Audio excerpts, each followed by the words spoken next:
la gloire qu'à Jésus, Yeshua, Hamashiach, notre Seigneur et notre Sauveur, celui qui nous a aimés, celui qui nous a sauvés, celui qui est le seul, l'alpha, l'oméga, le vivant, le ressuscité, le fidèle, admirable, conseiller, le Christ, le roi de gloire, celui qui a vaincu la mort et qui est notre Seigneur, celui en qui nous nous confions, celui en qui nous nous abandonnons. Jésus, Yeshua, Jésus, Yeshua, Marebrebosa. Seigneur, nous te rendons grâce. Nous sommes honorés. Soit notre vie, soit notre désir, notre passion, notre trésor. Personne d'autre, rien d'autre si ce n'est toi. Personne d'autre, rien d'autre en dehors de toi. Donne-nous de te serrer dans nos cœurs, donne-nous de te serrer au plus profond. Donne-nous, Seigneur, de ne point être dans une forme de religiosité avec toi, mais d'être amoureux de toi, passionné de toi, attaché à toi, dépendant de toi. Donne-nous, Seigneur, d'être totalement, complètement enraciné, perdu en toi.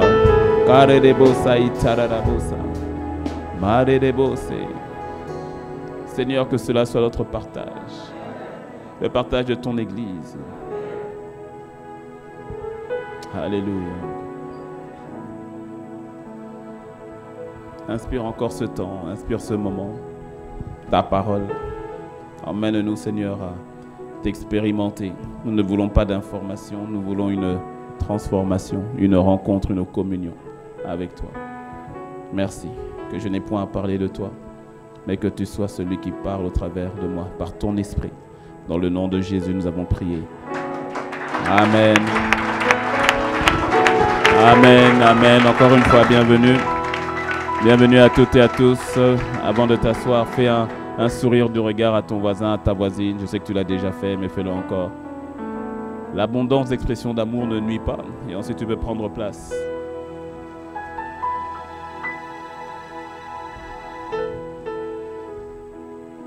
Alléluia.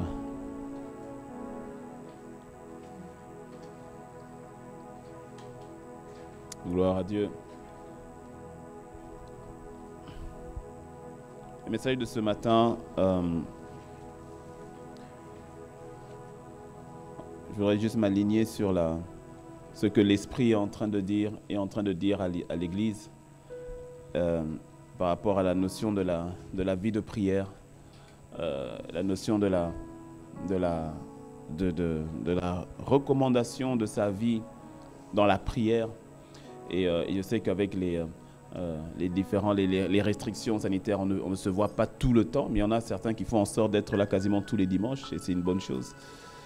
Parce que le deuxième culte, je le rappelle, le deuxième culte n'est pas restreint aux familles, sauf pour toi, comme tu étais de la famille admirable, comme tu étais convoqué au premier culte. Donc voilà, quand c'est votre tour, soyez là au premier culte. Mais pour le dimanche prochain, par exemple, il faut savoir que le deuxième culte est ouvert à tous, mais toujours sur inscription parce qu'on est limité par la place. D'accord ? Donc il y a possibilité au fait de pouvoir avoir des temps, se retrouver à l'église quasiment tous les dimanches. Et par la grâce de Dieu, nous prions que d'ici quelques mois, que nous puissions déménager effectivement. Quelqu'un dit un bon amen. Et là, nous aurons déjà plus d'espace. Nous n'aurons pas encore l'espace définitif parce que je rappelle que lorsque nous déménagerons, nous serons encore en phase de transition parce que nous serons donc dans une situation qui sera encore temporaire parce que nous serons déjà sur les lieux, mais sur la moitié du terrain où nous serons, il y aura maintenant la phase numéro 2 qui sera la phase de la construction de l'auditorium proprement dit. Okay, ce sera une autre étape, mais au moins nous serons déjà chez nous. Quelqu'un dit un bon amen. Voilà, nous serons déjà chez nous et voilà, on fera en sorte d'être dans les meilleures conditions, mais on sait qu'on sera en transition quand même. Dis-moi un bon amen. Mais mieux vaut un petit chez soi qu'un grand chez quelqu'un d'autre. Mais par la grâce de Dieu, l'espace sera déjà plus grand que celui-ci. Dis-moi un bon amen. Voilà. Et donc notre mobilisation vraiment continue. Parce que comme rappelez-vous, hein, c'est l'acquisition, la signature a été faite. Alors je le dis parce que peut-être que certains n'étaient pas là. L'acquisition a été faite, ça fait maintenant 2 semaines. La signature a été faite, 2-3 semaines, je crois, la signature a été faite. Et donc le dépôt, la compte a été, par la grâce de Dieu, a été donné. Mais le solde continue parce que le solde, c'est jusqu'en décembre. Et nous avons donc des échéances bien précises. Et donc notre mobilisation dans les 500 piliers, notre mobilisation dans la libéralité est vraiment d'actualité. Dis-moi un bon amen. Voilà. Je rends grâce à Dieu pour tous ceux qui portent véritablement l'œuvre et qui donnent, pas simplement de leur temps ou de leur talent, mais qui donnent aussi de leur trésor pour notre maison à tous. Et j'encourage tout un chacun à participer activement à cette œuvre-là. Le pasteur Yvan, nous avons eu la grâce d'avoir le pasteur Yvan jeudi soir pour ceux qui étaient en présentiel et pour ceux qui étaient connectés sur Zoom. Et il nous a beaucoup encouragé par rapport à la notion de bien discerner les bonnes terres où semer. Et je te promets que dans cette œuvre ici, c'est une excellente terre. D'abord, c'est ta maison, dis-moi un bon amen. Et surtout de voir ce que le Seigneur fait au travers de cette plateforme et de voir les vies changer, transformer. C'est une grâce qui nous est donnée que de pouvoir participer à cela. Donc vraiment, je nous encourage à ne surtout pas nous relâcher et à aller encore de gloire en gloire. Quelqu'un dit un bon amen. Et donc, je voudrais, voilà, je le disais parce que ces 2 dernières semaines, on avait eu pour ceux qui n'ont pas suivi, et je t'encourage à le faire parce que c'est disponible sur YouTube, sur Internet. Et le pasteur Yves et le pasteur Yvan, les pasteurs Yves et Yvan Castanou, il y a 2 semaines, ont apporté un message, je veux dire presque en combiné. Le pasteur Yves qui a prêché et puis le pasteur Yvan qui a emmené dans la prière sur la notion de la prière, justement. Et je voudrais quand même faire rebondir là-dessus parce que c'est vraiment capital. Et laisse-moi te dire que ce mois de février, là, c'est le mois de l'exception divine, c'est le mois de la faveur divine et le tout dans la prière. Oui. C'est quand le Seigneur parle de la sorte, c'est qu'il sait que tu as besoin de rebooster ta vie de prière. Il sait que tu as besoin de te trouver debout dans la vie de prière. Donc ça veut dire qu'il sait aussi que pour beaucoup, la vie de prière est attaquée. Et si ta vie de prière est attaquée, c'est l'un des premiers points que le diable va attaquer. La vie de prière, la vie de méditation. S'il a les deux, c'est bon. S'il arrive à toucher les deux, c'est bon. Et donc, l'une des premières choses pour laquelle il va attaquer cela, c'est parce qu'il sait que c'est une manière de te couper au fait de la manifestation des grâces et des provisions que Dieu a déjà pour toi. Tu sais qu'en temps de guerre, quand il y a la guerre entre 2 pays, entre 2 royaumes, souvent, je parle de la guerre physique, hein, dans le monde naturel, l'une des stratégies du camp adverse, il y a 2 stratégies majeures qu'ils doivent mettre en place. C'est lesquelles? C'est 1, ils doivent couper l'ennemi, ils doivent couper l'adversaire de toute capacité de réapprovisionnement. Donc, ils vont faire en sorte de voir quels sont les lieux de ravitaillement en vivres, ravitaillement en munitions, et puis de couper l'accès. Ça, c'est 1. Et puis de 2 aussi, ils vont tout faire pour couper l'accès, pour brouiller les communications. Parce qu'ils savent que s'ils arrivent à brouiller les communications du camp ennemi, ils seront tout à coup dans la confusion. Donc, ce sont 2 points, en l'occurrence, que l'armée va viser par rapport à l'armée adverse. C'est pour cela que chaque armée fait en sorte de bien protéger tout le système de communication et de bien protéger tout le système de ravitaillement, d'approvisionnement. Parce que si ces 2 systèmes sont atteints, l'armée est déboussolée. Le réapprovisionnement, c'est la parole. La communication, c'est la prière. Quand l'ennemi sait, parce que l'ennemi sait qu'il ne peut pas te battre, il le sait. C'est nous qui donnons une puissance à l'ennemi qu'il n'a pas. Lui, il sait qu'il ne peut pas te battre. Il le sait. Donc, il faut qu'il t'embrouille. Dans la communication, dans la prière, ou dans le ravitaillement, dans la parole. Parce qu'il sait qu'une armée qui n'est pas ravitaillée va s'affaiblir. Une armée qui n'a plus de communication va s'embrouiller. Et c'est ainsi que lorsqu'il n'y a plus de vie de prière, on commence à s'embrouiller. On commence à être un peu dans la confusion. on commence à être un petit peu dans, au fait, je ne sais plus, est-ce que c'est de Dieu ou pas? Est-ce que Dieu m'a dit ou pas? Au fait, c'est que la vie de prière est embrouillée. Est-ce que quelqu'un me suit? C'est-à-dire que quand la vie de prière est embrouillée, même tes décisions, tu n'es plus vraiment à l'aise avec. Tu ne sais plus très bien. Les projets deviennent flous. Tu n'as plus le zèle pour faire des choses que tu pensais qu'hier, Dieu t'avait dit de les faire. Parce que la communication est embrouillée. Et quand il n'y a plus de ravitaillement, on se sent faible. De plus en plus faible. Parce que quand tu n'as pas mangé, tu es faible. Donc on se sent de plus en plus faible. De plus en plus fatigué. De plus en plus lassé. De plus en plus découragé. Et parce qu'on ne mange pas. Est-ce que tu me suis? Et donc là, le Seigneur est en train de parler du fait de ravitailler, pas de ravitailler, de raviver ou encore de recommander, d'apprendre à recommander nos vies, de recommander l'année, de recommander février, de recommander dans la prière. Et nous rendons grâce à Dieu pour le mouvement corporatif par rapport à la prière. Mais c'est une bonne chose. Mais ce mouvement corporatif doit trouver un terrain individuel. Oui, pour pouvoir perdurer. Et que cela soit ton partage dans le nom de Jésus. Et par rapport à la notion de la vie de prière, je voulais parler de la notion de la vie de prière qui est boostée par la conscience de Christ. Pour aider, en fait, c'est une exhortation que je veux faire. C'est pour aider quelqu'un dans sa vie de prière. Parce que c'est peut-être l'un des domaines où beaucoup se disent, oui, mais vraiment, j'arrive plus à prier, mais comment prier? Des fois, je veux prier, mais je n'arrive plus et tout cela. Et je vais t'exhorter dans la notion de la vie de prière, une vie de prière qui est boostée par la conscience de Christ. Genèse 28, versets 12 à 17. Nous allons voir dans l'Ancien Testament pour qu'il y ait l'ombre, pour comprendre une réalité du Nouveau Testament.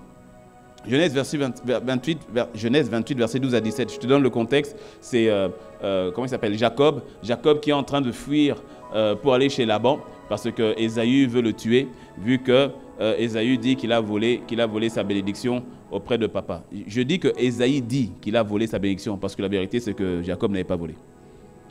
Oui, moi j'aime toujours préciser ça. Jacob n'avait pas volé la bénédiction d'Ésaü. Et pourquoi? Parce que Ésaü l'avait vendu à Jacob. Tu te rappelles, non? Le plat de lentilles. Oui. Donc Jacob n'a rien volé. Alors c'est vrai qu'il a eu un chemin qui est trompeur. Son chemin, on est d'accord. Mais dans le fond, il n'a rien volé. Et d'ailleurs, je te mets au défi de me trouver un seul passage où Dieu appelle Jacob voleur. Je te mets au défi, prends ta Bible de Genèse Apocalypse. Tu verras que nulle part Dieu, de sa bouche, appelle Jacob voleur. Non.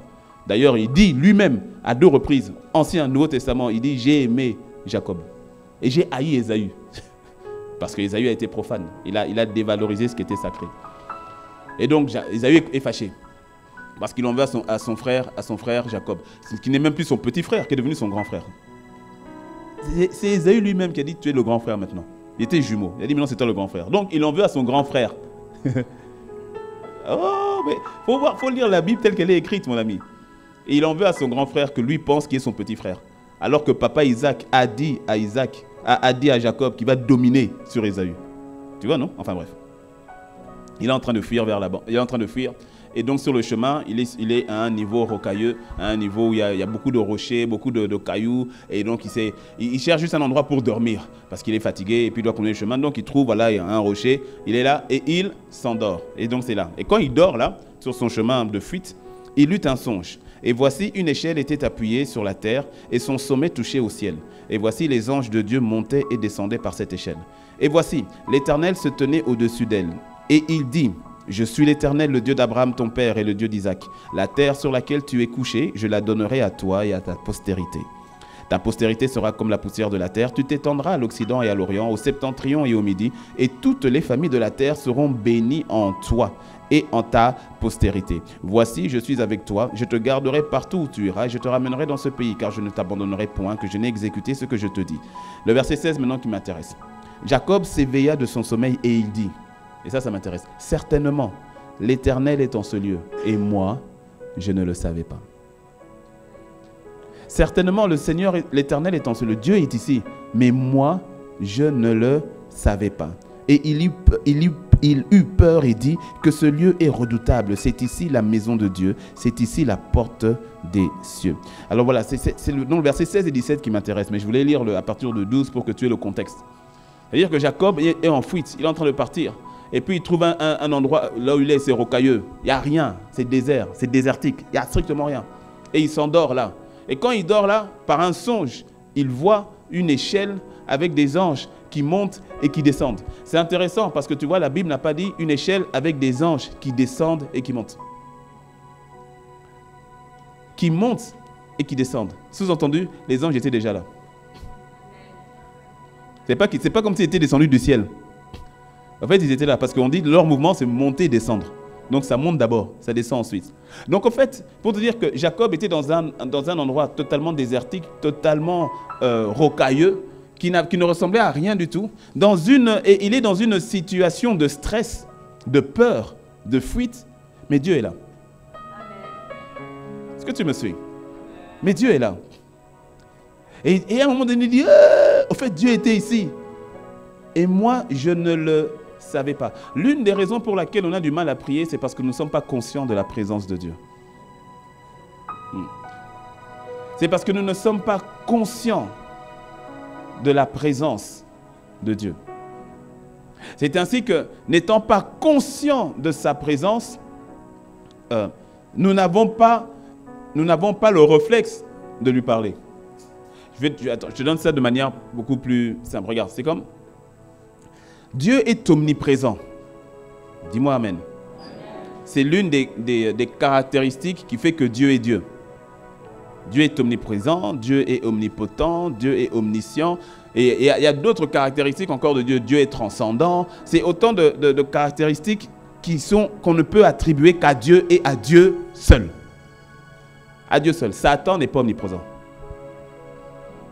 Mais non, il est pas omniprésent. Satan ne peut pas être ici à Cotonou et puis il est aussi en même temps, je ne sais pas moi, à Savalou. Il ne peut pas. Il ne peut pas être ici à Cotonou et puis il se retrouve aussi en même temps à Parakou. Il ne peut pas. Il ne peut pas. C'est des mensonges que l'ennemi aime bien faire rentrer dans la tête des gens pour faire croire qu'il est tout puissant. Il ne peut pas. S'il est ici, c'est qu'il n'est pas à Savalou. S'il est à Savalou, c'est qu'il n'est pas ici. Mais Dieu est ici. Et pendant que je suis en train de le prier ici, il y a aussi des frères et sœurs qui sont en train de l'adorer à Savalou et il est là-bas. Ça, c'est Dieu. Il est omniprésent. Satan ne l'est pas. J'insiste, Satan ne l'est pas. C'est pour ça qu'il a des démons qu'il va mettre à gauche, à droite. Mais lui-même, là, il ne peut pas. Il n'est qu'un archange déchu. Il est une créature. Ne l'oublie jamais. Il n'est qu'une créature. Satan ne crée rien. Il n'y a qu'un seul créateur. Non, il faut bien comprendre les choses. Parce que des fois, c'est l'ignorance de beaucoup de choses qui donne une puissance à Satan qu'il n'a pas sur toi. Satan n'a de puissance sur toi qu'à la hauteur de la puissance que tu lui donnes. Je n'ai pas entendu tout ça. Il n'y a que Dieu qui soit omniprésent. Dieu est omniprésent. Il est partout. Il est partout. Et partout en même temps. Il est partout en même temps. Maintenant, Dieu est partout en même temps. Il est omniprésent. Mais sa présence n'est pas manifeste partout. Et c'est là, des fois, on est un peu confus. Dieu est partout, mais sa présence n'est pas manifeste partout. Parce que bien souvent, la manifestation de sa présence, bien souvent, va engendrer notre foi. Bien souvent. C'est ainsi que, c'est comme par exemple, tu prends la voiture et tu fais le trajet jusqu'à Natitengu. Et tu montes dans ta voiture, donc tu montes rapidement dans la voiture, pop, ok, tu mets, hop, et puis c'est parti, vous êtes parti. Vous partez, tu roules, tu arrives à Boycon, tu continues, tu arrives à Savalou, tu continues, tu arrives à Parakou, tu continues. Et puis, à un moment, tu te retournes pour prendre quelque chose dans ton sac derrière. Et quand tu te retournes, tu me vois assis derrière. Est-ce que tu me suis?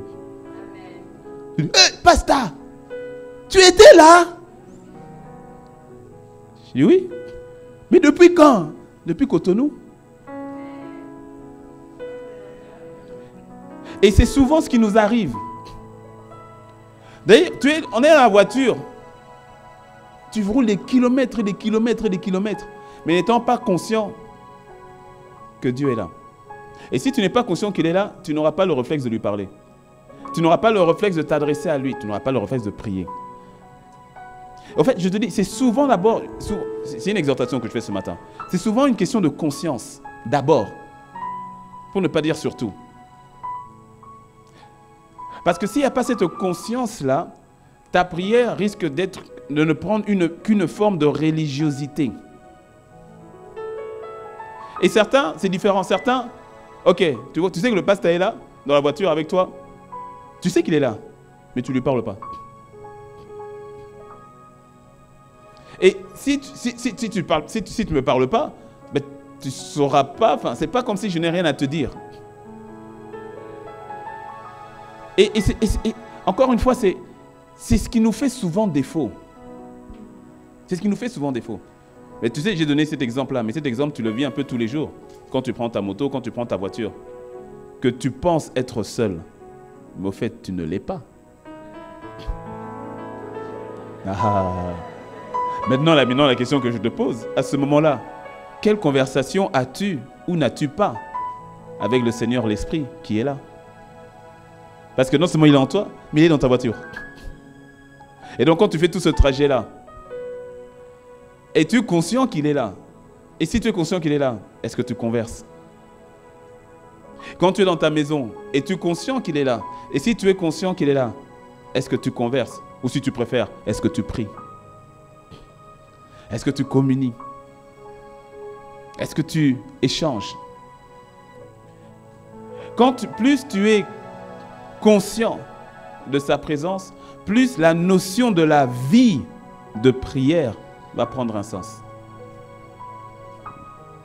Est-ce que tu me suis? C'est ainsi que l'ennemi, sachant ces choses, et la chair, connaissant aussi ces choses, parce que la chair n'aime pas les choses de l'esprit, va faire en sorte au fait de te garder dans une conscience de toute autre chose, mais pas de Dieu. Sois conscient de tout ce que tu veux, mais pas de Dieu. C'est pour cela au fait que nous jeûnons. Pourquoi nous jeûnons? Tu sais, la notion du jeûne, par exemple, la notion du jeûne, quand on parle de jeûne et prière, parce que jeûne sans prière, ça s'appelle un régime. Dis-moi un bon amen. Le jeûne sans la prière, c'est un régime. Le jeûne est toujours attaché à la prière. Sinon, c'est régime. Sinon, on pourrait dire qu'on jeûne souvent. Est-ce que ça t'est jamais arrivé? Tu te réveilles le matin, tu vas au travail, tu as beaucoup de choses à faire, et puis tu arrives le soir, et puis il est 19h, tu dis, mais j'ai même pas mangé aujourd'hui. Mais est-ce que tu as jeûné? En tout cas, selon la parole, tu n'as pas jeûné. Parce que le jeûne est toujours attaché à la prière. Pourquoi est-ce qu'on parle de jeûne et prière? Mais parce que le jeûne a pour but, en fait, le jeûne a pour but d'emmener à traiter ton corps, à emmener tes 5 sens à se taire. Et à être plus conscient de la présence ou de la personne du Seigneur. Et donc, c'est pour ça que nous jeûnons. C'est-à-dire, ok, aujourd'hui, toi, le corps, là, tu ne vas pas manger. Parce que quand tu manges, tu m'alourdis.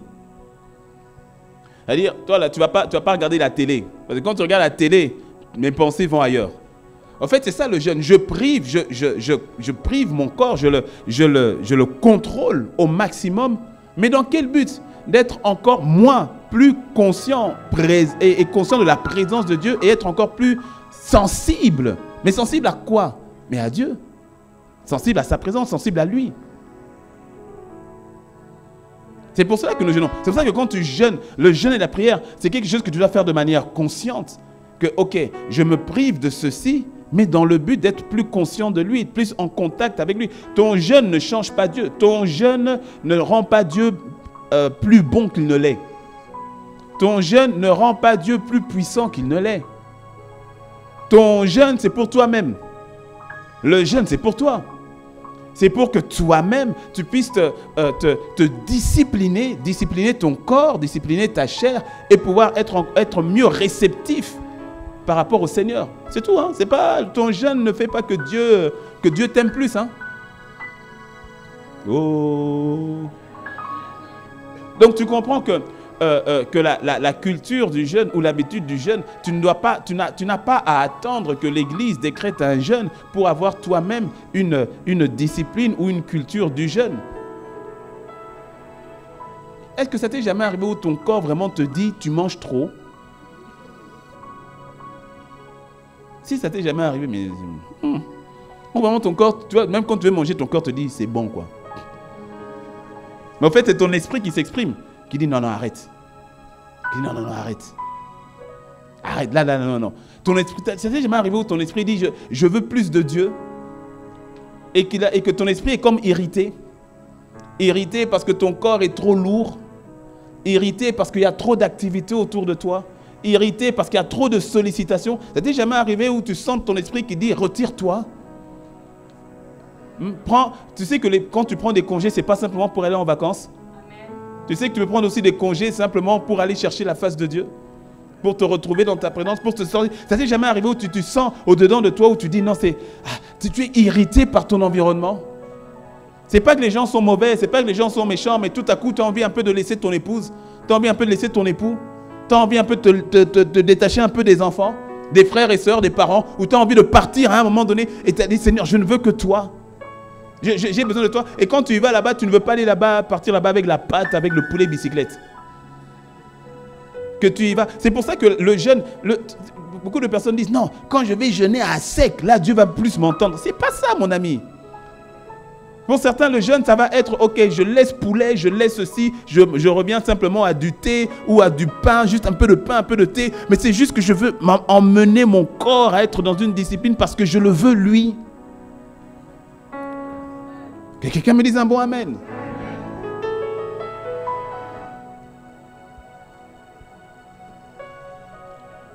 Pourquoi? Mais parce que ta chair va faire en sorte que lorsque ta chair est bien en bon point nourrie, c'est-à-dire quand je dis nourrie, c'est dans le sens où ta chair est bien vive. Mais ça crée une forme d'opacité ou comme un mur par rapport à la conscience de l'Esprit de Dieu, à la conscience du Seigneur, parce que ta chair est bien vive. Vive par la nourriture, vive par les activités, vive par les sollicitations, vive par les films, vive par Internet, vive par tout ce que tu sais. Et donc toutes ces choses vont faire en sorte, le but c'est que tu sois tellement conscient de tes 5 sens que tu en arrives à perdre la perception spirituelle. Parce qu'en fait, c'est de cela dont il s'agit. Jacob se retrouve dans un endroit, mais il n'a pas la perception spirituelle des choses. Il n'a que la perception naturelle. C'est ainsi qu'il s'exclame, il dit « Dieu est ici et moi, je ne le savais pas. » Il a une perception que naturelle des choses. Et tant que tu demeures dans le naturel, tant que tu demeures dans le monde des 5 sens, ta vie de prière va prendre un coup. Parce que la notion de la prière t'emmène dans le domaine du spirituel ou encore dans le domaine du surnaturel. Or, tu es un être spirituel, enveloppé d'une masse terrestre et naturelle. Dis-moi un bon amen.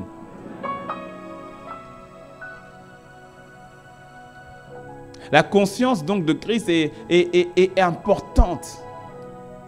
Et comme je l'ai dit, les points qui vont être frappés, c'est soit la communication et l'approvisionnement. Mais que le Seigneur te fasse grâce dans le nom de Jésus.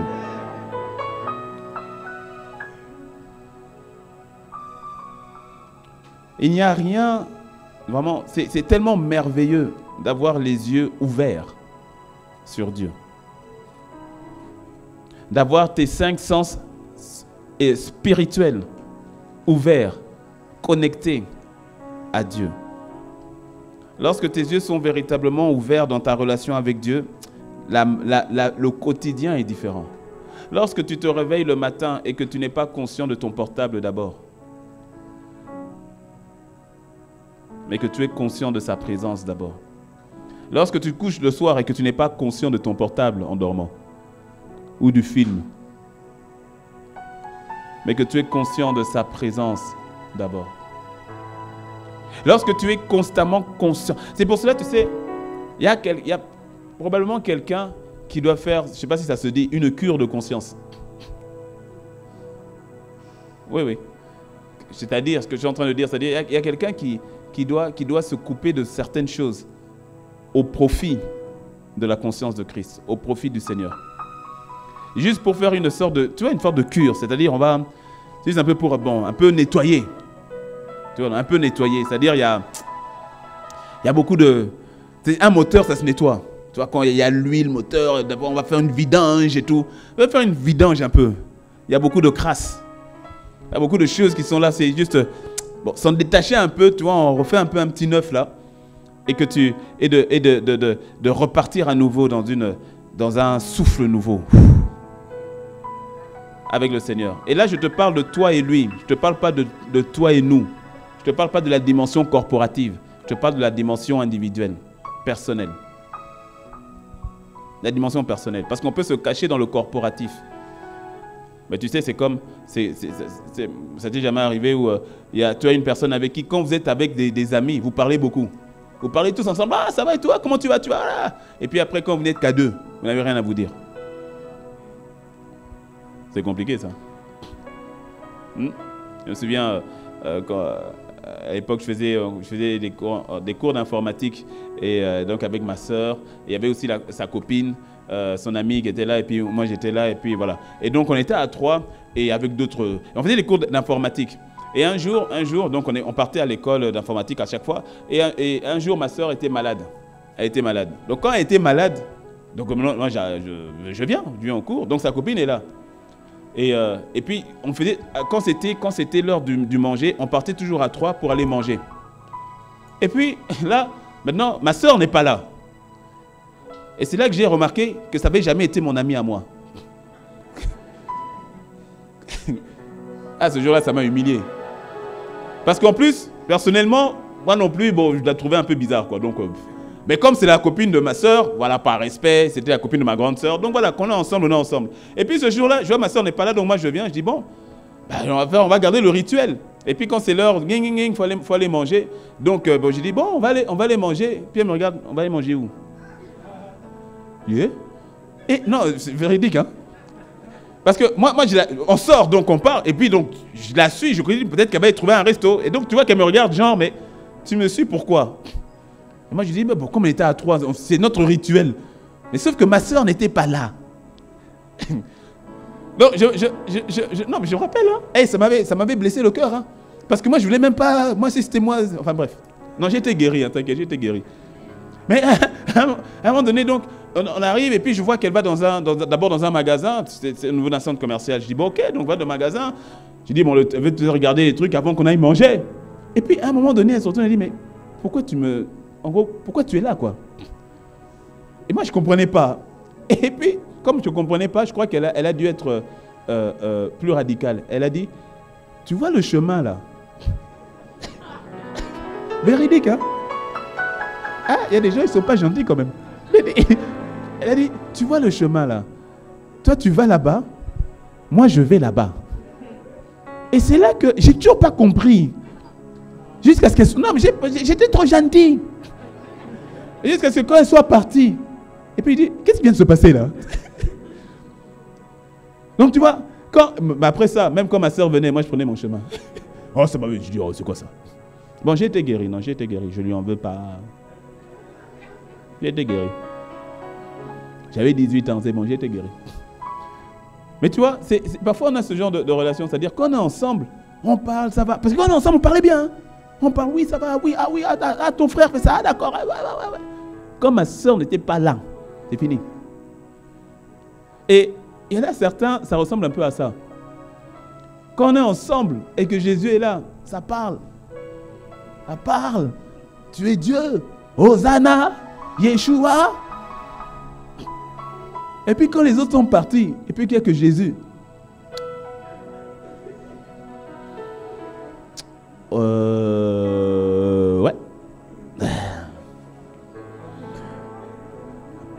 On attend dimanche, hein, quand on va aller là.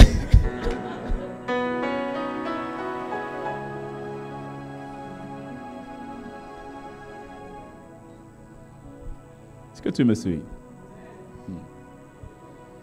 Mais tu sais, la bonne nouvelle, c'est que le Seigneur a tellement envie d'avoir une intimité avec toi. Parce que ça aussi, souvent, c'est lorsque nous disons « il faut prier, il faut prier, il faut prier », nous avons l'impression, en fait, que c'est nous qui devons provoquer. C'est comme si Dieu, en fait, on doit aller... Comment je vais dire ça? C'est-à-dire, c'est comme si Dieu, il faut aller l'embêter. Il faut aller le chercher pour qu'il accepte ma présence. Ça n'a rien à voir avec ça. Si tu savais à quel point lui soupire pour ta présence, mon ami, tu serais choqué. Nous soupirons pour sa présence, mais c'est parce que lui, il soupire encore plus. Mais c'est ce qui fait que lorsque tu sais que tu es aimé de la sorte, que tu es désiré de la sorte, ça t'emmène encore plus simplement à aller dans sa présence. Lorsque tu as une sensation que bon, ok, il faut que je fasse, que je me démène pour voilà, aller dans sa présence, et que si je suis assez compétent ou performant, alors j'aurai le droit d'être dans sa présence. Tu as tout faussé. La personne qui veut le plus être en communion, ce n'est pas toi, c'est lui. Je me rappelle quand j'ai été baptisé du Saint-Esprit, c'est là où le Seigneur m'a montré ça.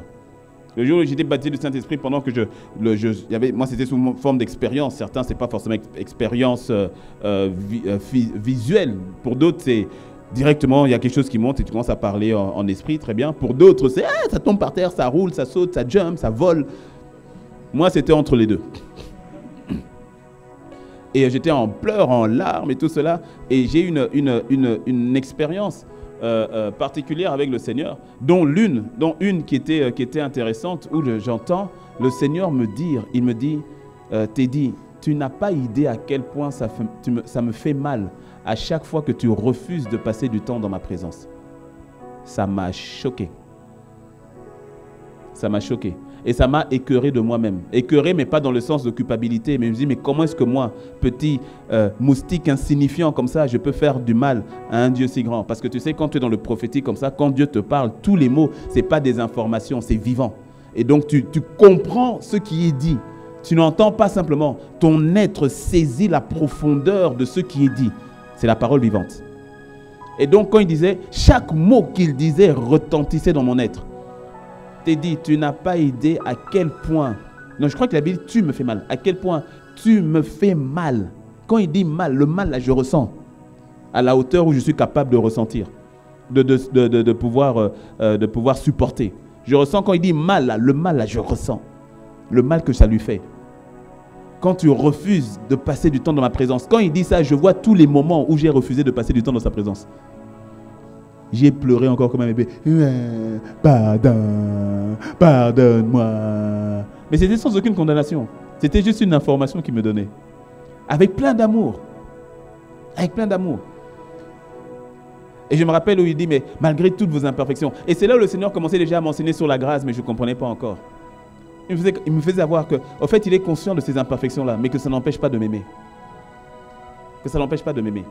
Tu vois, la communion avec Dieu, la notion de prière avec Dieu, si tu restes dans le fait de duties, en anglais on dit, de devoir, je dois prier, et oui, tu dois prier. Ah oui, tu dois prier.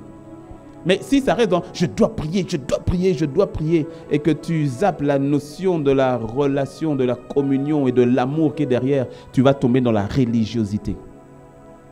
C'est comme c'est comme une épouse qui dit, je dois aimer mon mari, je dois parler à mon mari, je dois parler, faut pas que j'oublie, faut que je parle à mon mari. Même quand elle va parler à son mari, ça va être bizarre.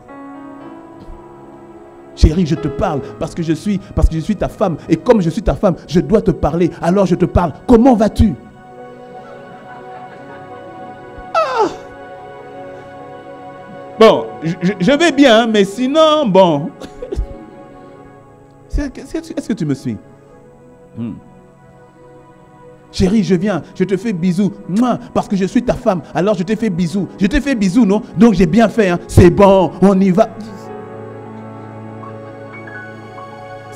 C'est quelle relation ça? Aucune spontanéité, aucun amour, voilà, c'est tu le fais parce que tu dois le faire. Tu me parles parce que tu dois me parler, mais est-ce que tu as envie de me parler? tu pries parce que tu dois prier, mais est-ce que tu prends un plaisir dans le fait de communier avec moi? Ah, tu jeûnes parce que tu dois jeûner, mais est-ce qu'il y a un désir au fait simplement de dire à ton corps, ne m'empêche pas de trouver mon bien-aimé, ne m'empêche pas d'être dans une relation plus profonde avec mon bien-aimé. Parce que sinon, la prière sera pour toi qu'une simple performance, et là c'est dangereux. Et là ça devient dangereux.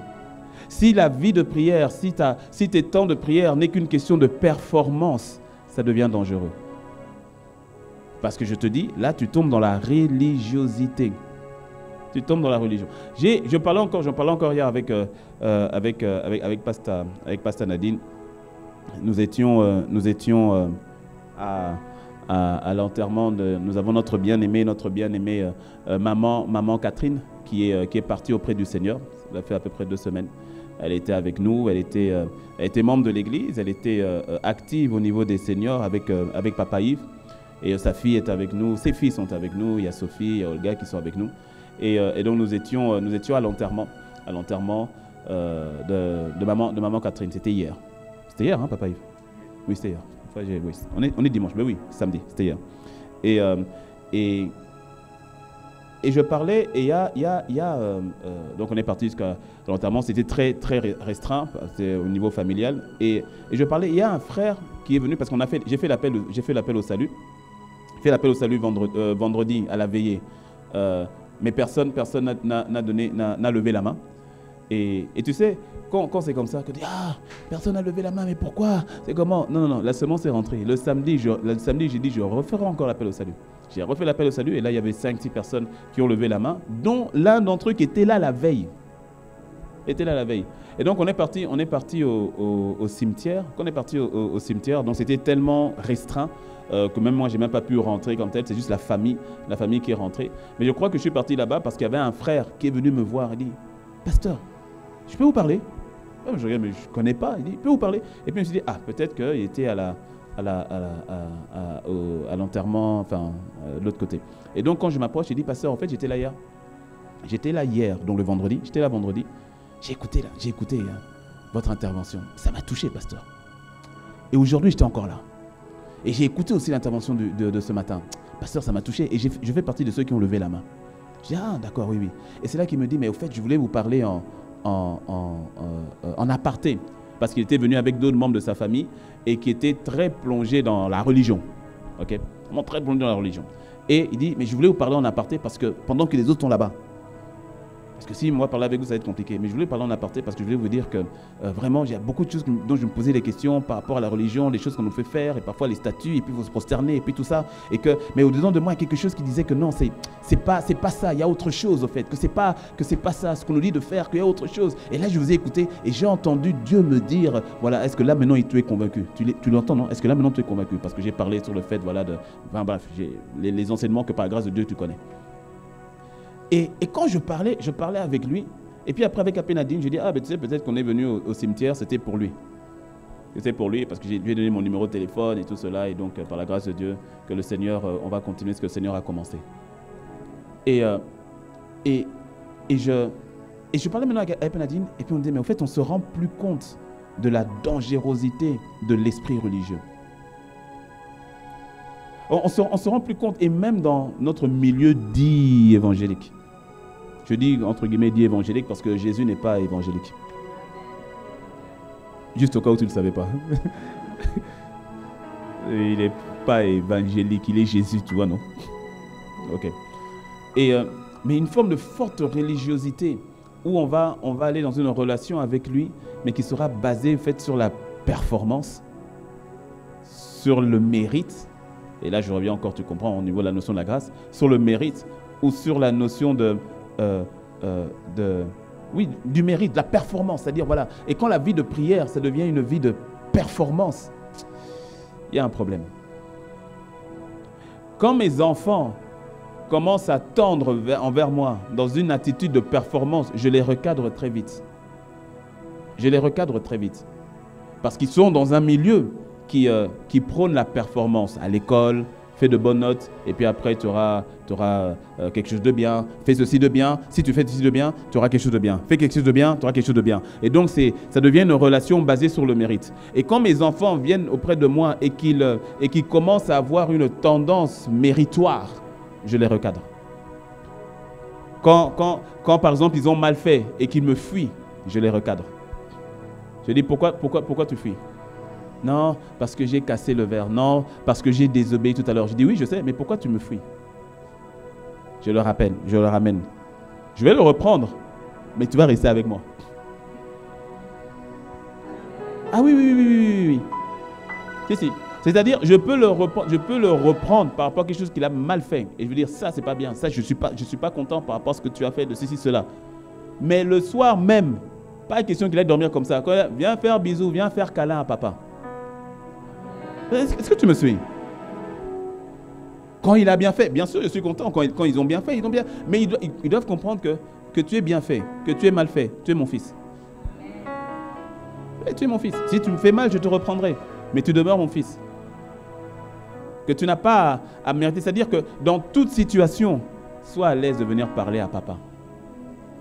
Sois à l'aise d'être dans la présence de papa. Sois à l'aise. Ne fuis pas. Ne fuis pas. Sens-toi à l'aise dans la dimension de papa. C'est ainsi que quand tu es dans son atmosphère, quand tu es conscient de son atmosphère, la vie de prière, quand tu es conscient de sa présence et que tu es conscient, pas seulement de sa présence, mais au fait de son cœur, de qui il est, la vie de prière prend un autre sens. Ça prend un autre sens.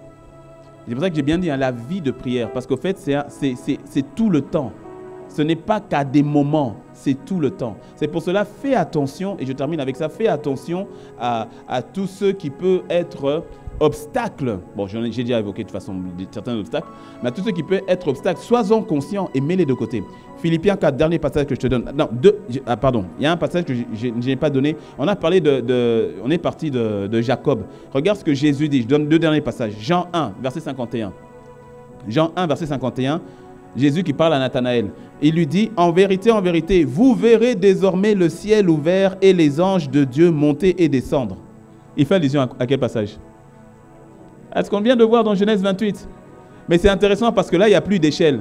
Regarde, l'échelle a été remplacée par qui? Mettez le passage. Jean 1, 51. Regarde, l'échelle a été remplacée par qui? En vérité, vous verrez désormais le ciel ouvert et les anges de Dieu monter et descendre sur une échelle? Non, sur le Fils de l'homme. L'échelle vient d'être... Tu vois, ça c'est nous aujourd'hui. Nous, aujourd'hui, il n'y a pas d'échelle, on n'a plus besoin d'échelle. On a le chemin, on a le Christ. Il dit ce que Jacob avait vu là. Maintenant, vous le verrez. Et il dit désormais, pas le ciel va s'ouvrir, le ciel est ouvert. Alléluia. Il dit désormais, le ciel est ouvert. Désormais. Et parce que le ciel est ouvert, parce que tu vois, c'est pour ça que... Pourquoi il dit le ciel est ouvert? Qu'est-ce que Jacob a dit? Il a dit ici, c'est la porte des cieux. Il a dit ici, c'est la maison de l'Éternel, parce que Dieu est là. Et donc, c'est sa demeure. Et il dit aussi, c'est la porte des cieux. C'est-à-dire, la porte, c'est un accès. Et maintenant, le Seigneur te révèle que l'accès, c'est lui-même. N'a-t-il pas dit, plus tard, dira-t-il au chapitre 14, je suis le chemin. Et aujourd'hui, donc, le ciel nous est ouvert par le Christ.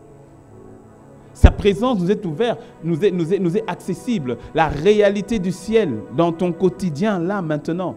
C'est pour cela que tu dois faire en sorte de ne pas, que tout obstacle qui t'emmène à ne pas être conscient de cette réalité, que ces obstacles-là soient ôtés. Philippiens 4, verset 8 nous dit ceci. Philippiens 4, 8 nous dit « Au reste, frères, que tout ce qui est vrai, tout ce qui est honorable, tout ce qui est juste, tout ce qui est pur, tout ce qui est aimable, tout ce qui mérite l'approbation, ce qui est vertueux et digne de louange, soit l'objet de vos pensées. » Rien que ce passage, tu peux rester faire une méditation sur les 9 points qui ont été donnés par rapport à l'objet de tes pensées. Il y en a 9. Et que tu puisses méditer, c'est-à-dire sur tout ce qui est vrai, honorable, tout ce qu'on a dit là. Il dit que tout cela soit l'objet de vos pensées. En fait, lorsque tu gardes tes pensées en Christ, lorsque tu gardes tes pensées sur le Seigneur, tu fais en sorte que tout ce qui est autour corresponde à Philippiens 4, 8. Et à partir de là, ça t'emmène à bouger toute chose qui pourrait t'emmener ou obstruer la conscience de Christ dans ta vie. Dis-moi un bon amen. C'est ainsi, quand tu es chez toi, sature l'atmosphère de sa présence. Oui. Tu sais, si 1, 2, 3 fois dans la journée, tu fredonnes des chansons mondaines, il y a un problème. Tu sais, quand je dis fredonner, c'est-à-dire, quand tu fredonnes, tu n'es pas au courant. Tu ne fais pas attention. Mais tu es là et puis tu fredonnes toi-même dans ta tête. Tu es en train de faire la vaisselle et puis tu danses sur une chanson mondaine. Je suis en train d'en chercher dans ma tête, mais je n'en trouve pas.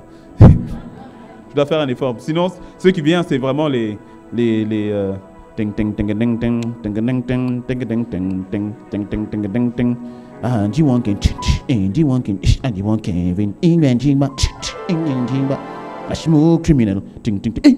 Michael Jackson.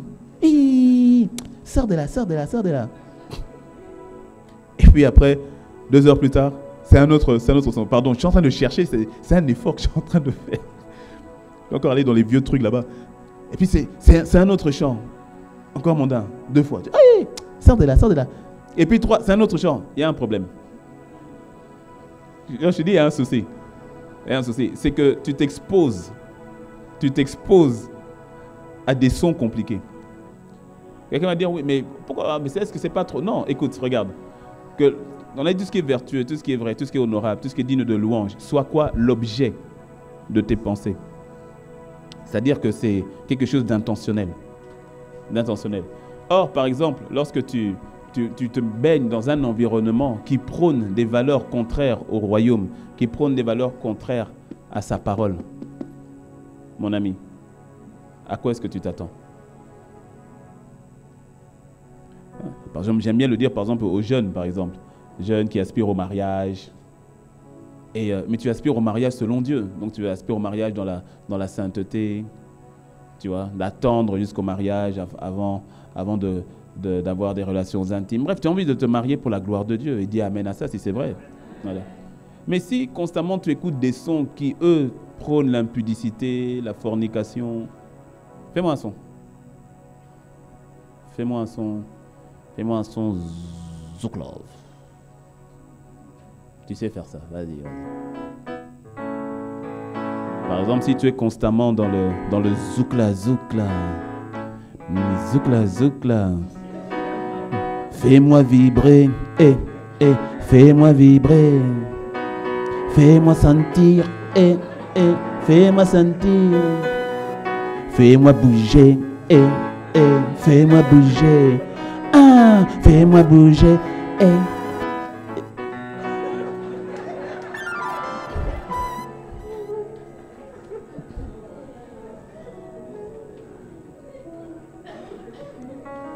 Et tu es constamment dans des sons pareils. Maintenant, quand la sœur vient, quand tu veux parler avec la sœur, au lieu d'avoir des pensées pures, des pensées honorables, des pensées vertueuses, quand elle vient, qu'est-ce que tu entends? Fais-moi bouger, fais-moi bouger.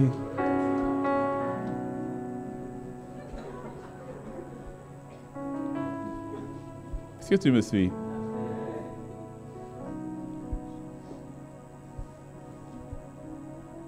Je te dis, hier on a eu un superbe moment avec l'église, beaucoup de jeunes et aussi moins jeunes. On était tous là avec Pasteur Nadine sur la question des relations, la compatibilité homme-femme et tout cela. Et il y avait quelque chose que Pasteur Nadine disait qui est vrai, c'est-à-dire qu'on est tellement exposé, parce que je disais par exemple, dans le cadre du mariage par exemple, de ceux qui aspirent au mariage, que le monde n'honore pas le mariage. Le monde prône la relation de couple. Ce n'est pas le mariage.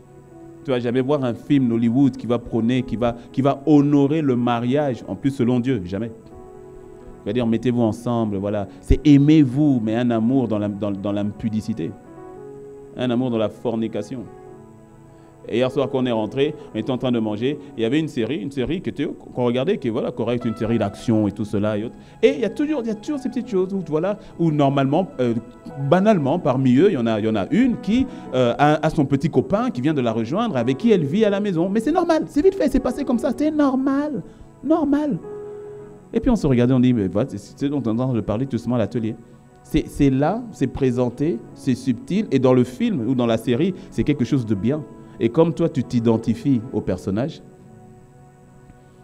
ben, est-ce que tu sais que quand tu regardes un film, est-ce que tu sais que quand tu regardes un film ou une série, au cas où tu ne le sais pas, parce qu'il y a, je ne sais pas si c'est la naïveté, mais au cas où tu ne le sais pas, le film ne s'est pas créé tout seul. Hein? Ça ne s'est pas créé tout seul. La série, là, que ce soit Novelas ou autre, ça ne s'est pas créé tout seul. Les personnages ne sont pas tombés là par hasard. C'est étudié. On fait en sorte qu'il y ait au moins 4 types de personnages. Parce que de manière générale, il y a 4 types de personnalités. Et de telle manière à ce que tu t'identifies à l'un d'entre eux. Est-ce que tu me suis? C'est ainsi que tu vas t'identifier à l'un. Et tout à coup, tu verras que c'est pour ça que dans les séries, par exemple, il n'y aura pas qu'un seul héros. Surtout aujourd'hui, il y en aura plusieurs. C'est pour s'assurer que tout le monde trouve son quelqu'un. Oui. Et tu vas t'identifier à ce personnage. C'est ainsi que moi, je me rappelle, à l'époque, je ne sais pas si cette série apparemment existe toujours, The Bold and the Beautiful, Amour, gloire et beauté. Ça existe toujours? C'est un péché, ça. Que ce truc existe toujours jusqu'à aujourd'hui, c'est pas normal. Parce que je me rappelle, nous étions en 1997, quoi. Et ça fait 25 ans, et ça existe toujours. Les mêmes acteurs? Cette série-là, par exemple, Amour, gloire et beauté. En anglais, c'était The Bold and the Beautiful. Moi, je me rappelle, à la maison, ça avait divisé la maison. Ah oui, oui, oui. Ça avait divisé la maison. Donc, tu avais les mamans qui suivaient en bas, les jeunes filles, mes sœurs, qui suivaient en haut. Parce qu'elles étaient divisées. Parce que non, nous, on est pour la femme. Les mamans, bien sûr, sont pour la femme mariée. Et les jeunes filles sont non pour l'autre qui veut prendre le mari. Parce qu'elle est meilleure que l'autre qui est mariée, qui est fatiguée et tout cela. Donc les mamans conservatrices sont en bas, les jeunes filles en haut. Jesus. Et je me rappelle que comme ça passait le vendredi, à l'époque, il n'y a pas Internet et tout ça. Donc quand tu as raté, tu as raté. Tu sais, non? Hein, les anciens, vous savez comment c'était à l'époque. Quand tu as raté, tu as raté. Donc il ne faut pas rater. Mais à l'époque, on avait les prières le vendredi. Mais comme ça passait le vendredi soir, il y avait des gens qui ne venaient pas à l'église. Pour ne pas manquer la suite. Aujourd'hui, je me pose la question. Tu ne vas toujours pas à l'église et ça continue. Ça fait 30 ans, 40 ans, ça continue. Jusqu'où? La fiction. Mais quel est le but? C'est de passer toujours un message. Et puis tu vas venir et tu t'identifies à. Mais sans te rendre compte, en fait, en t'identifiant à, tu acceptes, tu épouses aussi les valeurs de. Et c'est très subtil. Quand tu vas, je quitte le monde du cinéma, quand tu vas par exemple au niveau des relations, tu as certaines relations qui ne vont faire en sorte que de t'emmener à maximiser tes 5 sens. Et cela va te rendre lourd dans la prière, dans la vie de prière, dans la communion avec Dieu. Tu sais, quand tu passes du temps avec quelqu'un, et ça t'est jamais arrivé, tu passes du temps avec quelqu'un, et parfois ce sont de bons amis, de bonnes connaissances en tout cas. Tu passes du temps avec eux, mais quand tu ressors de là, tu as vraiment le besoin de te repentir. Seigneur, pardon parce qu'on a critiqué. Non, parce que j'ai surtout. Tu me demandes pardon pour toi. Ah, pardon Seigneur parce que j'ai critiqué. Ah, pardon Seigneur parce que j'ai mal parlé. J'ai parlé avec des mots de grossièreté. Ah, Seigneur, pardon parce que la cigarette est repassée par mes lèvres. Ah, Seigneur, pardon parce que là, la bière, là, le vin, là, non. La manière dont on a fait ça, là, c'était pas la gloire de ton nom. Est-ce que tu sais de quoi je parle? Non, dis la vérité, dis la vérité. C'est-à-dire que tu ressors de là, tu ressors de ce moment-là, mais tu te sens tellement lourd par rapport à ta communion avec Dieu. Et tout comme il y a des relations, quand tu es avec eux, tu n'as même pas besoin de sortir de leur présence, que même avec eux, vous rentrez dans un temps de communion avec le Seigneur. Ou quand tu sors de certaines relations, quand tu sors de là, tu as envie d'aimer Dieu encore plus. Tu as envie de te rapprocher encore plus de Dieu. Tu as envie encore de te consacrer un peu plus à Dieu. De la même manière que quand il y a des sons que tu entends, ces sons t'emmènent à te prosterner, ces sons t'emmènent encore à l'adorer, ces sons t'emmènent encore... Il y a des films, parce qu'il y a de bons films aujourd'hui qui vraiment sont des films inspirés par le Seigneur. Quand tu les regardes, tu te dis, ah oui, franchement. Mais il n'y en a pas encore assez. Il n'y en a pas encore assez. On n'a pas encore assez. La conscience de Christ. Je termine avec ça. Il n'y en a pas encore assez. Je termine. Dernièrement, c'est mon fils qui revient de l'école, et puis il revient avec un bouquin, un roman. Puis je regarde le roman, puis je dis, montre-moi le roman. Puis quand il me montre le roman, c'était le petit sorcier là, Harry Potter. J'ai dit, ah fiston. J'ai dit, mais comment? Tu sais que c'est un sorcier. Et il sait, hein. Il dit, oui. Je dis, mais toi, t'es pas un sorcier. Il fait, non. Puis je dis, mais tu vois, mais pourquoi t'as pris? Pourquoi t'as pris? Non, j'échange avec lui. Il a 8 ans. Je dis, mais pourquoi alors t'as pris le roman? Non, bon, on devait choisir un roman et plusieurs romans, et puis après il faut lire. C'est pour l'exercice de français et pour leur vocabulaire. Donc ils doivent lire le roman et puis après faire une fiche de lecture déjà et puis voilà, expliquer un peu ce qu'ils ont compris et tout ça. Je dis oui, mais tu vois, le gars là, Harry Potter là, c'est un sorcier. Il veut t'apprendre à devenir sorcier, l'école des sorciers. Mais toi, tu sais que les sorciers, on n'est pas sorciers, nous on est de la lumière. Il dit oui papa, d'accord. Je dis bon.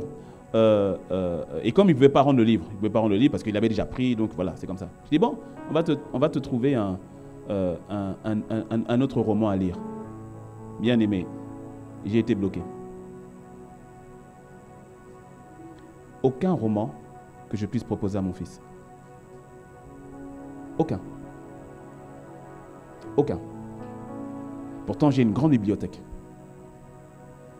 On est venu, je l'ai emmené devant la bibliothèque et quand je suis arrivé, j'étais bloqué. Je dis, j'ai pas de roman d'enfant à proposer à mon fils. Alors il me regardait et il me dit, papa, c'est pas grave, je vais lire Stop, ma vie doit compter. Je lui ai dit, oui, mais non. Parce que Stop, ma vie doit compter, ce n'est pas un roman.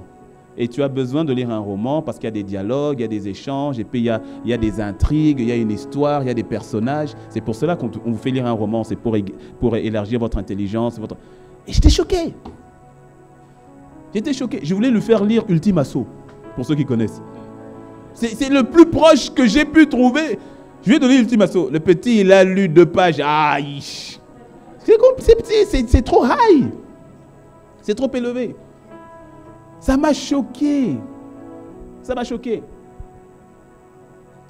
Et 2-3 jours après, je reviens et je vois, parce que le livre, je vais le garder, et je vois que le petit a évolué dans la lecture. Je le rappelle.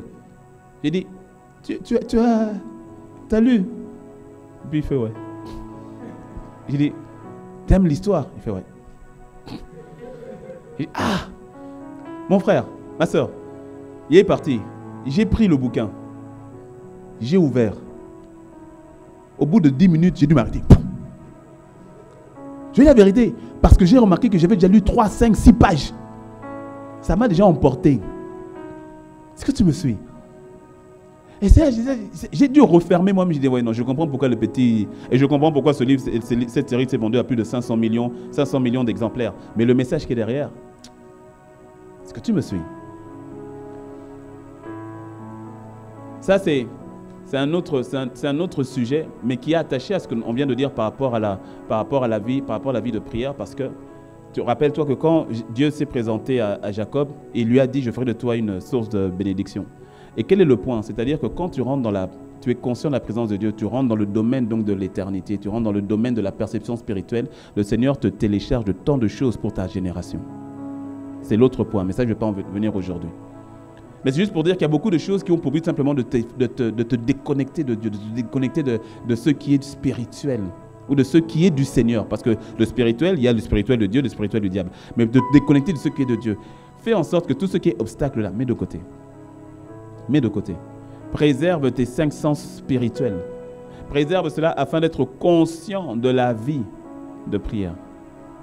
Être conscient du Seigneur pour ta vie de prière. Dis-moi un bon amen. Lève-toi avec moi, Alléluia.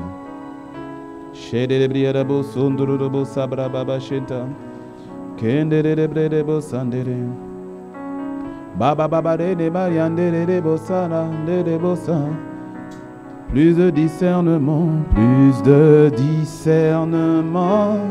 de ta voix, de ta volonté, Seigneur. Dis-le, plus de toi, plus de toi, plus de...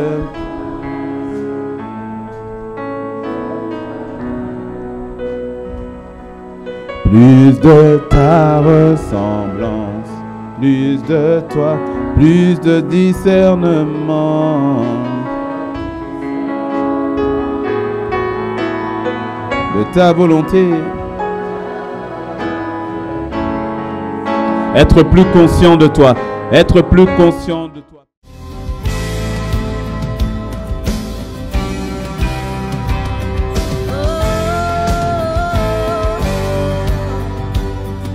Bonjour Majesté, je m'appelle Fofo Fresh. Chaque dimanche, voici comment tu peux faire pour apporter ta dîme et ton offrande avec MTN.